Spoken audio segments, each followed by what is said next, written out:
옛날 동로마 제국에 내려오는 전설 이야기입니다. 어떤 사람이 마차를 타고 동로마 제국의 서울인 콘스탄티노플로 향하여 가고 있었습니다.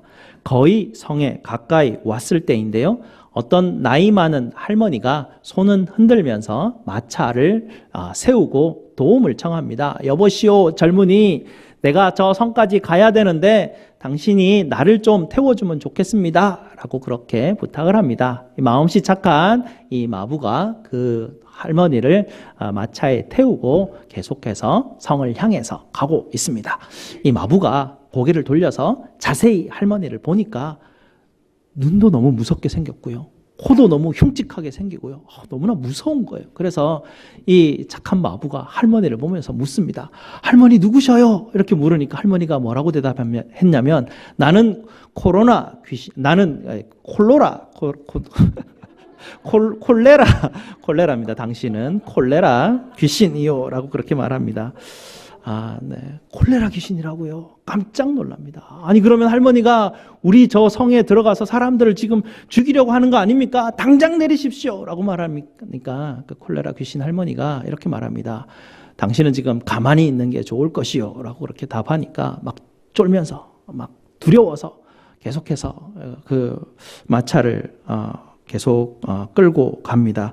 어느 순간 이 마차는 이 성을 향해서 나아가고 있는데요. 이 할머니가 옆에서 이렇게 말합니다. 나는 저 성에 들어가면 딱 5명만 죽일 것인데 너무나 그렇게 무서워하지 말아라 라고 그렇게 말합니다. 그리고 가슴에 품떠 있던 칼을 하나 딱 꺼내가지고, 내가 만약 저 성에 들어가가지고 5명 이상 죽이면 당신이 이 칼로 나를 찌르면 나는 그 자리에서 죽을 것이니 걱정하지 말고 나는 저 성에 들어가면 5명만 죽일 것이다 라고 말합니다. 그래서 어느 순간인가 성에 들어가게 되고요. 어떤 집에 이 할머니가 내립니다. 할머니가 내리자마자 어느 집으로 들어갔는데요. 그 집에서 콜레라가 났다, 저 집에서 콜레라가 났다, 그런 어떤 소문들이 사방에 퍼지면서 사람들이 막 죽어나가는 것입니다. 이틀 동안 그 성에서 5,000명이나 죽어나갑니다. 이 사람이 너무나 화가 나서 칼을 들고 이 할머니가 어디에 지금 숨어있나 찾아다니게 됩니다. 한 집에서 이 할머니를 발견하고 만나자마자 칼을 들고 이 할머니를, 콜레라 할머니를 죽이려고 합니다. 그러니까 이 할머니가 말합니다. 왜 당신이 나를 죽이려고 합니까? 나는 5명밖에 죽이지 않았는데 라고 말하는데, 이 마부가 뭐라고요? 5명밖에 죽이지 않았다고요? 지금 우리 동네가 지금 5,000명이나 죽어 나가고 있는데 당신이 5명밖에 죽이지 않았다고 말할 수 있습니까? 라고 말하니까 그 할머니가 이렇게 말합니다. 난 정말 5명밖에 죽이지 않았는데 그 밖에 사람들은 다 무서워서 죽었다네. 내가 그저 콜레라가 들게 하였는데 사람들은 다 공포에 질려가지고 그것 때문에 사람들이 많이 죽었다네 라고 말합니다. 이 재앙이 닥치면요, 사람들은 이렇게 두려움과 공포에 휩싸이게 됩니다. 이 두려움과 공포는 사람의 심령을 죽이게 하죠. 어쩌면 이 두려움과 공포는 우리가 사업에 실패하게 만들기도 합니다. 시험 치는 사람에게도 두려움과 공포가 임할 때 그 시험이 망치게도 되지요. 경기하는 사람들은 또 어떻습니까? 두려움과 공포에 휩싸이면 경기를 망치게도 하는 것입니다. 사람들은 이렇게 두려움의 힘에 눌려 살아가고 있죠. 두려움의 힘, 공포의 힘에 눌려서 살아가는 사람들이 이 땅 가운데서 해결하는 방법은 쭉 이방 신을, 우상을 섬기는 그런 행위입니다. 점집을 찾아가게 되고요. 무언가 내가 의지하고자 하는 어떤 것을 의지하고 그것을 붙들게 되는 것입니다. 그래서 이 공포와 두려움은 사람들에게 큰 해악을 미치게 됩니다.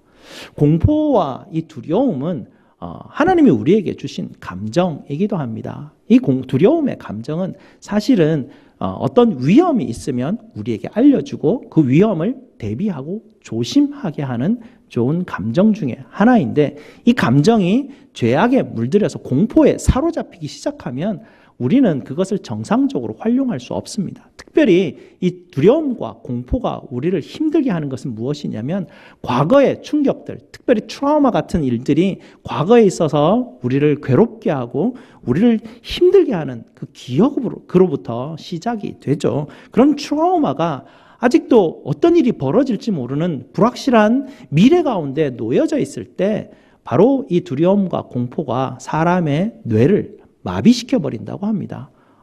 사람의 호르몬이 뇌에서 뿜어져 나와서 뇌가 다 마비된다고 그렇게 말을 하죠. 그래서 뇌는 정상적인 반응들을 하지 못합니다. 그래서 이런 어떤 그 두려움에 휩싸이게 되면 사람들은 공격적인 방어 기제를 사용하기도 하죠. 어떻습니까? 사람들이 점점점 더 부정적으로 빠져 들어가게 됩니다. 이상하게도요, 이 부정적인 이 두려움의 공포에 휩싸이게 되면 거기서 빠져나올 생각을 하지 않고요. 사람들은 더 두려움과 공포로 휩싸이게 되고 들어가게 되죠. 사람들이 공포, 두려움에서 벗어나기 위해서 그것을 원하면 미디어나 많은 옆에 있는 사람들이 훨씬 더 격려와 힘을 주는 어떤 소식들이 자꾸 퍼지겠는데 사람들은 그렇지가 않아요. 공포를 더 향해서 나아가기 때문에 미디어나 주변에 있는 사람들은 더 부정적인 이야기들과 그런 뉴스들과 소식들을 쏟아내기 시작합니다. 그러면서 더욱더 이렇게 두려움으로 빠져들어가는 것은 마치 불나방이 불을 향해서 계속해서 죽을 줄도 모르고 나아가는 것과 마찬가지의 그런 현상이 일어나는 것이죠.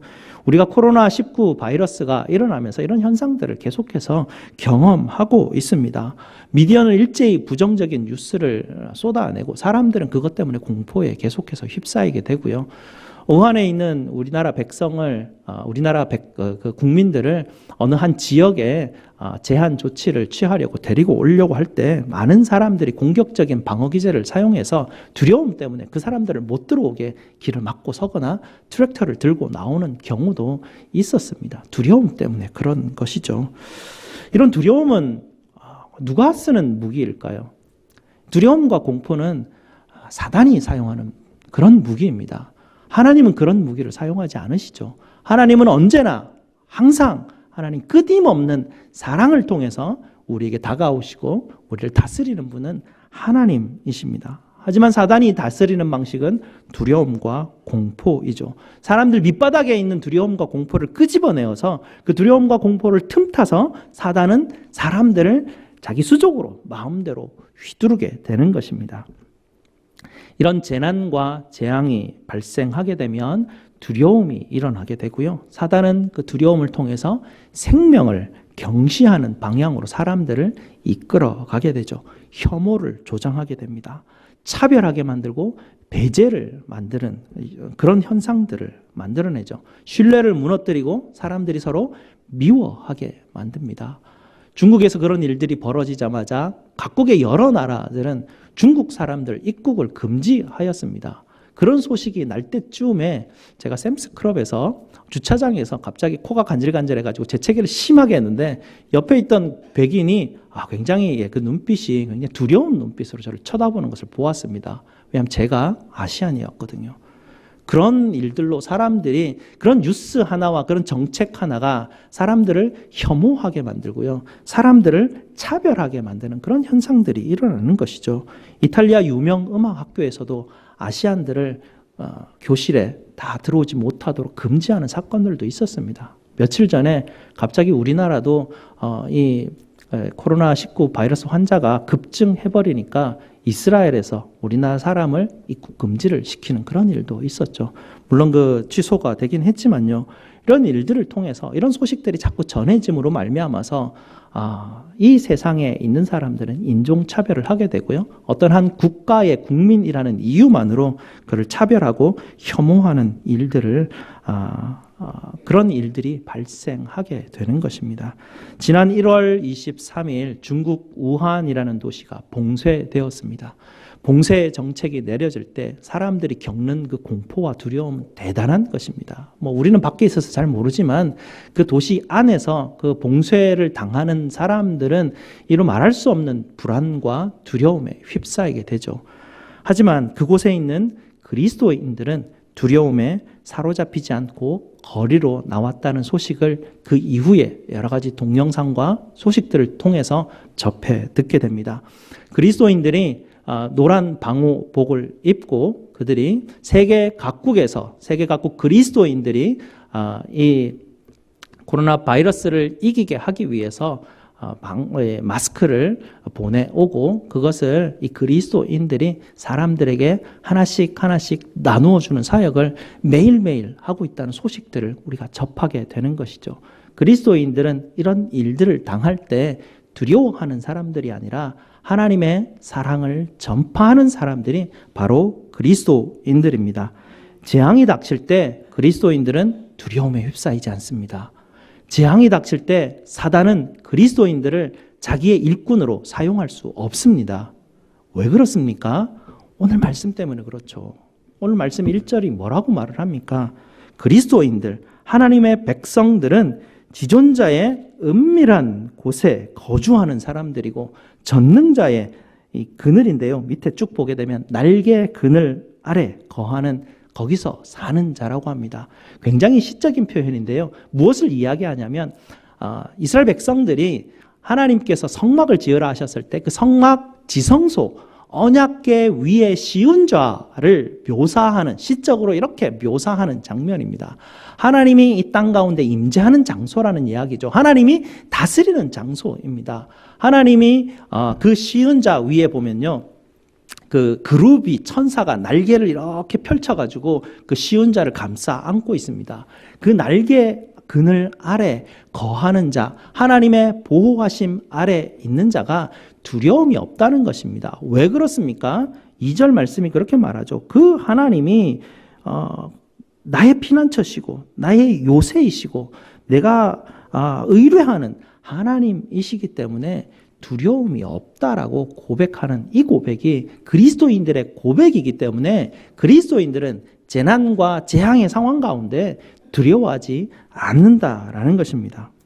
우리가 오늘 이 시편 저자가 고백하는 것처럼 전능자라고 말하는 이 전능자를 이야기할 때 우리가 사실은 조금 오해하는 것도 있습니다. 왜냐하면 능력이 있고 없음에 대한 그런 어떤 생각들이 우리의 차원을 넘어서는 그 하나님이신데 우리는 그 전능자라고 말하면 죽은 자를 살리고 병든 자를 고치시고 망해가는 기업을 일으키시는 이런 우리가 생각할 수 있는 차원에서의 하나님의 전능성을 믿고 우리는 기도하고 그 하나님이 응답해 주시기를 원하는 그런 우리의 차원에서 우리는 살아가고 있지만 오늘 이 시편을 고백하고 있는 저자는 전능하신 하나님, 전능자라고 말할 때 우리의 차원을 넘어선 분을 고백하고 있습니다.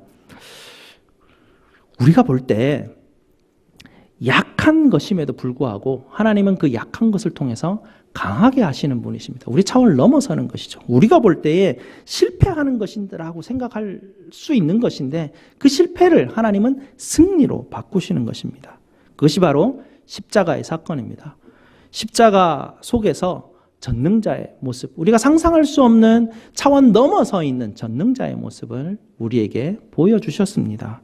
십자가는 가장 약하고 가장 무기력한 죽음의 자리이고 마치 실패했던 것 같은 장소가 그 십자가의 장소입니다. 그러나 하나님의 지혜와 하나님의 능력은 바로 그 십자가를 통해서 우리에게 드러내시는 분이 바로 전능자 하나님이십니다.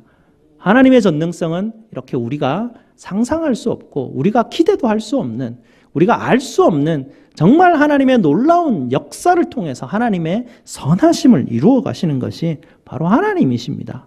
적절한 예는 아니지만요. 3살짜리 아이와 아빠가 씨름을 하게 되면 아빠가 져주죠. 그러면 3살짜리 아이는 뭐라고 합니까? 야, 내가 아빠를 이겼다라고 좋아하죠.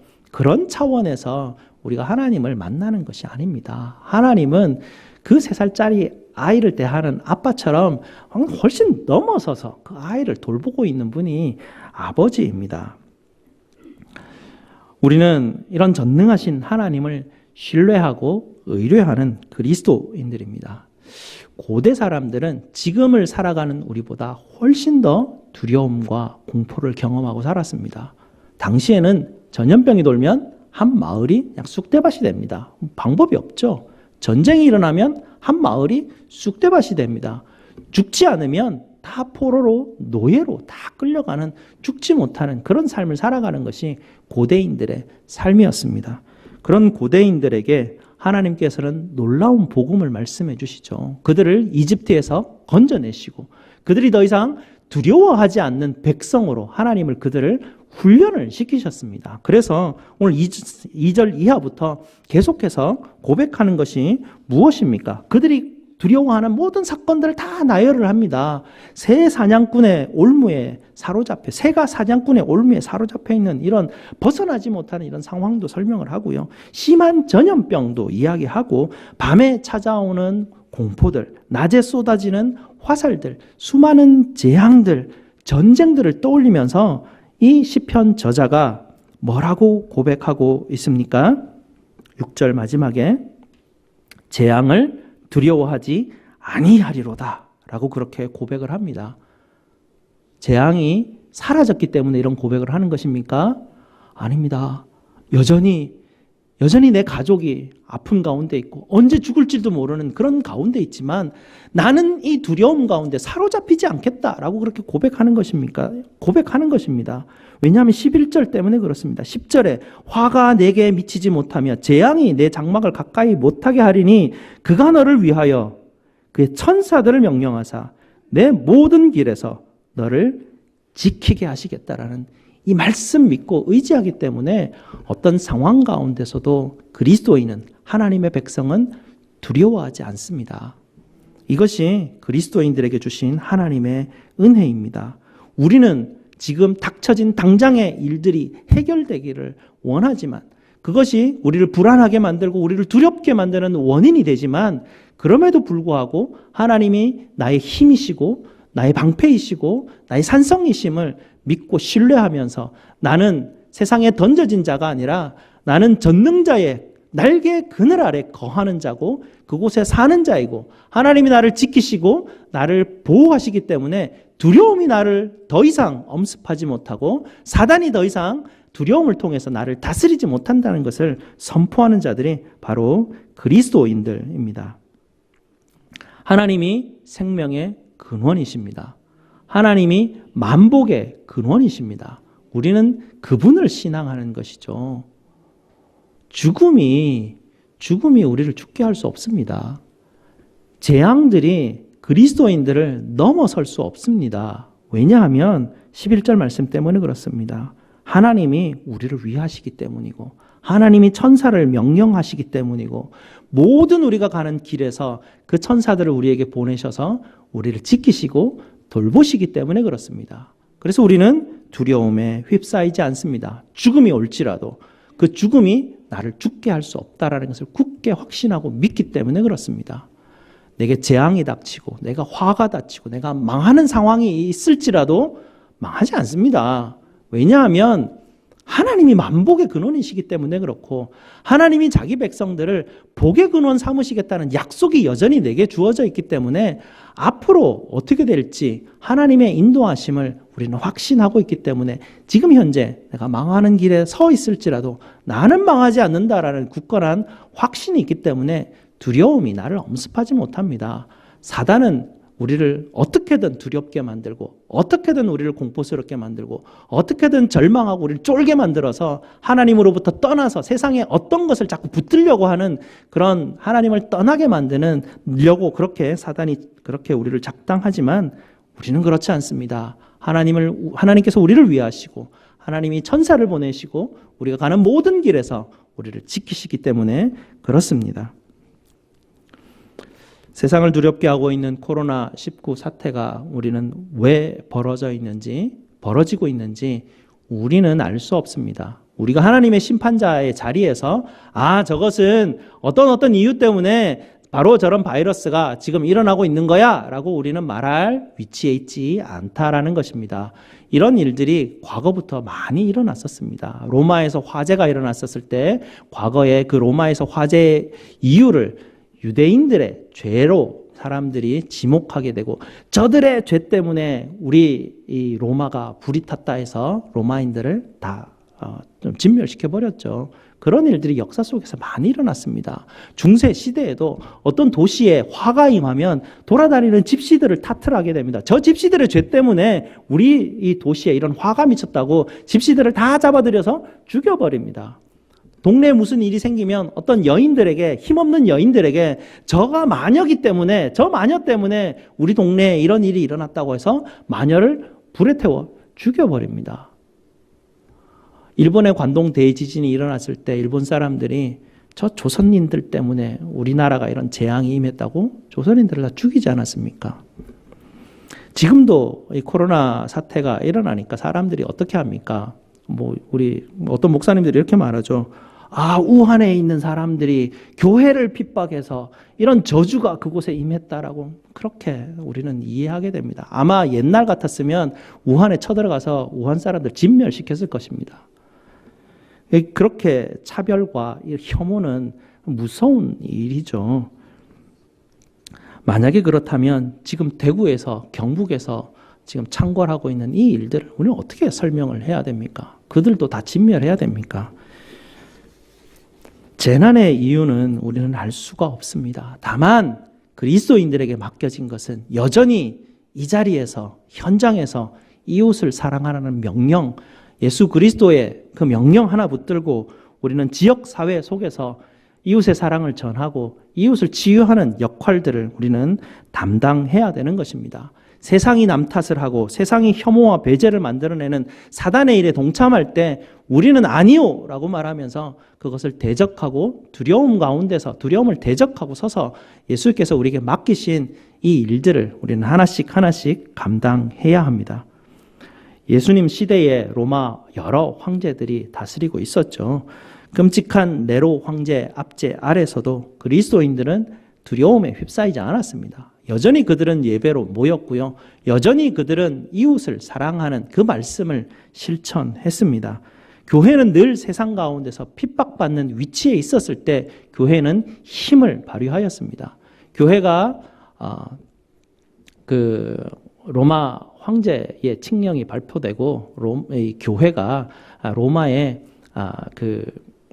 로마 제국의 어떤 그 공식적인 종교로 선포되었을 때 그때부터 교회는 세상의 권력에 취하게 됩니다. 세상의 힘에 취하게 되죠. 세상의 힘을 이용해서 교회를 계속해서 세워나갑니다. 끔찍한 일들이 발생했습니다. 교회를 통해서 수많은 전쟁과 수많은 악한 일들이 그때부터 일어나기 시작했기 때문에 그렇습니다.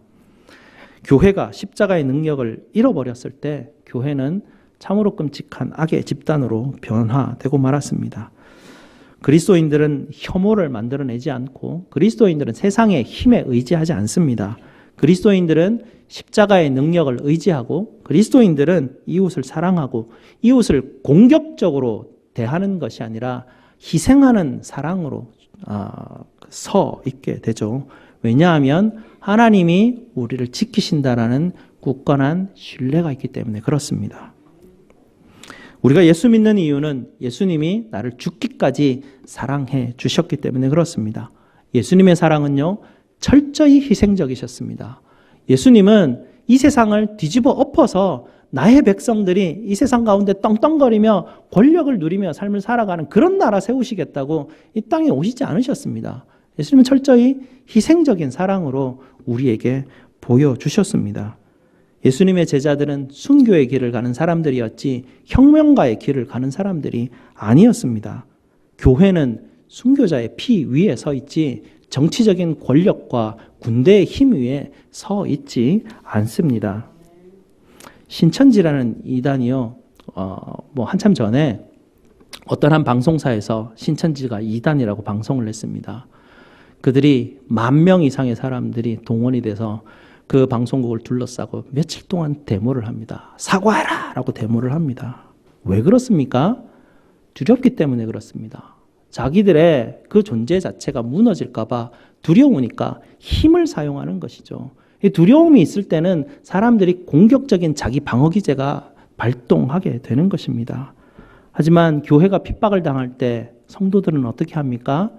순교의 피를 흘립니다. 맞서 싸우지 않았습니다. 다 교회가 세워지는 곳곳마다 순교자들의 피가 아려져 있는 것입니다. 왜 그렇습니까? 순교자들은 두려워하지 않기 때문에 그렇습니다. 죽음이 나를 죽이지 못한다라는 그런 그 강력한 신앙 때문에 두려워하지 않는데요. 순교자들이 두려움이 없으니 하나님께서 주시는 그 힘 가운데 사랑으로 맞설 수 있는 그 힘을 가지고 있었습니다. 두려움은 사단의 상징입니다. 사단은 두려움을 통해서 사람들을 자기 마음대로 휘두르려고 하죠.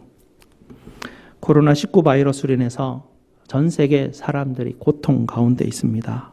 이 재난의 시기에 그리스도인들은 어떻게 해야 합니까? 우리가 전능자의 날개 그늘 아래 있음을 신뢰하셔야 됩니다.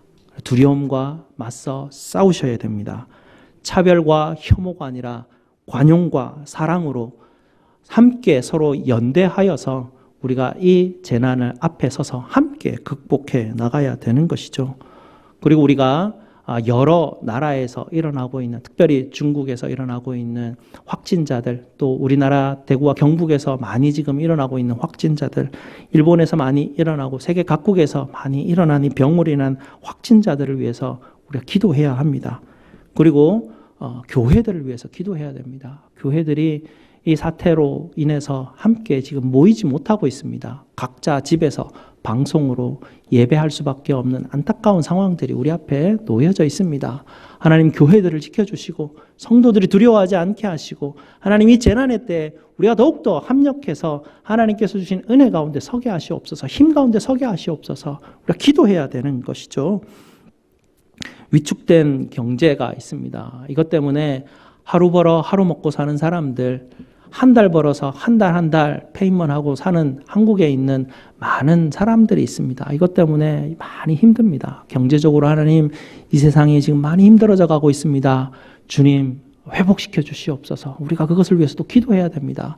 세계 지도자들을 위해서도 기도해야 됩니다. 하나님 세계 지도자들이 두려움에 휩싸이지 않게 하시고 저들이 서로 협력하고 연대해서 이런 재난 상황 가운데서 온 지구적인 재난 상황 가운데서 서로 협력해서 하나님 이겨낼 수 있는 지혜들을 지도자들에게 주님께서 부으시옵소서. 우리가 함께 이렇게 기도할 때가 바로 지금 이 시기입니다. 우리 함께 이 기도 제목을 가지고 우리 시간 함께 기도했으면 좋겠습니다. 기도하시겠습니다.